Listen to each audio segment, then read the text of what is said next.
کبھی کبھی ایسی باتیں ہو جاتی ہیں نا کہ انسان کو سمجھ نہیں آتا کہ وہ کیا بات کرے، یعنی اتنی مشکل میں پھنس جاتے ہیں نا یار. وہ پورے عروج پر تھے تو تب بھی میں اپنے ممبر سے کلمہ حق کہتا تھا. ٹھیک.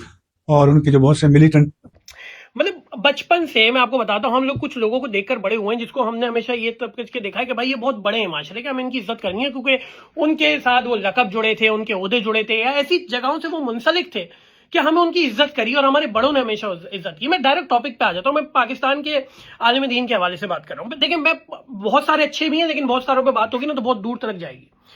مفتی منیب الرحمان صاحب کا بھی میں نے ایک پوڈ کاسٹ سنا جس میں مفتی منیب الرحمان صاحب بہت بڑا دعویٰ کر رہے ہیں کہ وہ بہت حق گو انسان ہے. وہ کہہ رہے ہیں جب میں ممبر پہ بیٹھتا تھا تو میں ایم کیو ایم اور الطاف حسین کے خلاف حق گوئی کرتا تھا، ان کے خلاف بات کرتا تھا.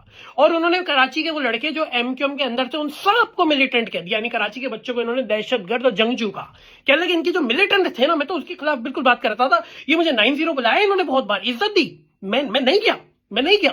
مطلب مفتی صاحب آپ بہت بڑے حق گو ہیں نا، آپ کو کراچی کے بچے دہشت گرد لگتے ہیں نا. میں آپ سے سوال کرتا ہوں، آپ کی حق گوئی اس وقت کدھر جاتی ہے جب طالبان نے پورے پاکستان کے اندر دھماکے کیے، لوگوں کے گلے کاٹے، بازاروں میں، گلیوں میں، مساجد میں، امام بارگاہوں میں، کہاں طالبان نے دھماکہ نہیں کیا؟ ایک آپ کا کوئی فتویٰ دکھا دیں مجھے کہ آپ کا فتویٰ آیا ہو کہ یہ انسانیت کے خلاف ہے، مذہب کے خلاف ہے اور یہ ناجائز اور یہ حرام ہے.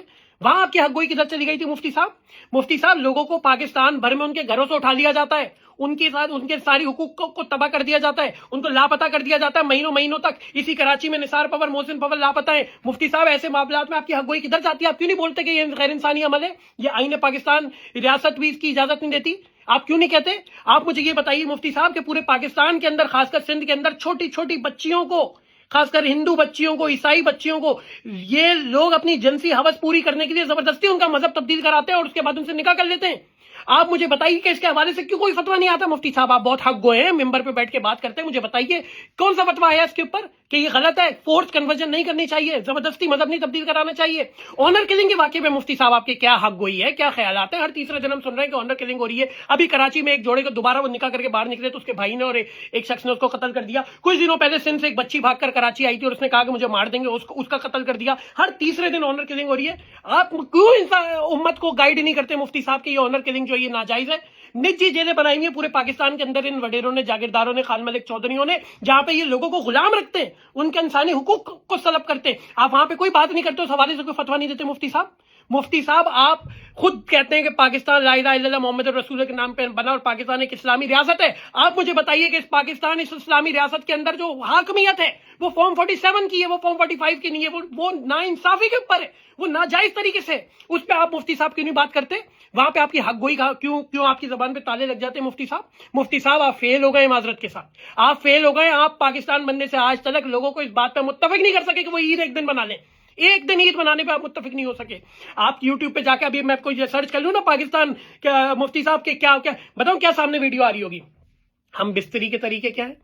سامنے ویڈیو آ رہی ہے شلوار پائنچا اوپر ہو یا پائنچا نیچے ہو، نکاح اور طلاق کے مسائل آ رہے ہیں. ارے بھائی پاکستان بنے ہوئے اتنا ٹائم ہو گیا، آپ لوگوں کو کچھ بتا ہی نہیں رہے. آپ نے لوگوں کو صرف ان بنیادی چیزوں کے اندر الجھا کے رکھا ہوا ہے. مفتی صاحب آپ بہت حق گو انسان ہے نا. آپ اسی کراچی کے اندر کتنے عرصے سے آپ مفتی ہیں اس کراچی کے اندر، آپ بہت حق گو ہیں نا. آپ کو ایم کیو ایم کا لڑکا ملیٹنٹ دکھتا ہے نا کراچی والا. 25,000 لوگ اسی کراچی کے مارے جا چکے ہیں. ان کی آنکھیں نکال کے مارا، ان کے ہاتھ کاٹ کے، پیر کاٹ کے، ان کی لاشیں پھینکی. ارے اس طرح تو کافر کو نہیں مارتے، اس طرح یہودی کو مارنا جاؤ نہیں. اللہ تعالیٰ نے جس بھی مخلوق کو پیدا کیا آپ اس کو قتل نہیں کر سکتے. آپ مجھے بتائیں مفتی صاحب یہاں پر آپ کی حق گوئی کہاں چلی گئی تھی؟ مفتی صاحب اس طریقے سے زیادتی نہ کریں. بہت سارے اچھے مفتی ہیں، ان مفتیوں کی طرح آپ بھی چلیں جو بالکل حق گوئی بات کریں، جو قوم کو شعور اور تعلیم دیں، ان کو حقوق بتائیں. مسجد کے اندر بیٹھ کر خدا کا عطا کردہ درجہ اور ممبر استعمال کر کے مفتی صاحب اپنا ذاتی بغض نہ نکالیں، کیونکہ قدرت کا انصاف ایک دن ہوگا نا مفتی صاحب، تو پھر آپ سے زیادہ آپ کا گریبان پکڑا جائے گا. کیونکہ میرا رب، میرا خدا، میرا اللہ یہ پوچھے گا کہ تمہیں میں نے وہ درجہ دیا تھا کہ لوگوں کا تم پہ اعتماد آتا، لوگوں نے تمہیں بڑا سمجھا اور تم نے لوگوں کو نفرت میں اکسایا. آپ شیعہ سنی، دیوبندی، بریلوی، عیسائی اور ہندو اور ان سب پہ لوگوں کو آپس میں جھگڑے کراتے ہیں. آپ کیا بات کر رہے ہیں؟ کیا آپ حق گوئی کی بات کرتے ہیں؟ مجھے بتائیے آپ نے کیا کیا مفتی صاحب؟